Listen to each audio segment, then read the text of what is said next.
TPCC chief Mahesh Kumar Goud hot comments చేశారు. సవాళ్లు ప్రతి సవాళ్లలో తమ మంత్రులే పైచేయి సాధించారని అన్నారు. తమ మంత్రులకు భయపడి హరీష్ రావు, కేటీఆర్ పలాయనం చిత్తగించారని విమర్శించారు.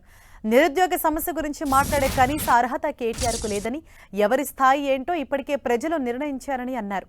ఇప్పుడు స్థాయిల గురించి మాట్లాడాల్సిన అవసరం లేదని స్పష్టం చేశారు.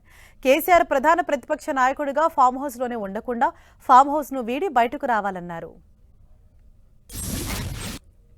ప్రతి సవాళ్ళలో మా మంత్రి గారికి స్పష్టత ఉంది. సవాలు విసిరి విజయం సాధించినారు. మాజీ మంత్రులు హరీష్ రావు, కేటీఆర్తో పాటు వారి సహచరులు తోకముడిచినారు. అప్పు తెచ్చారు, రాష్ట్రాన్ని అప్పుల పాలు చేశారు, పలాయనం చిత్తగిచ్చారు. ఇలా అప్పుని మా ప్రభుత్వం, మా ముఖ్యమంత్రి, మా మంత్రివర్గం కడతా ఉంది. భారం ఎవరి మీద పడుతుంది? సామాన్య ప్రజల మీద పడుతూ ఉంది. మీకు దూరదృష్టి లేకుండా, ఒక విజన్ లేకుండా ఇబ్బడి ముబ్బడిగా అప్పులు తెచ్చారు.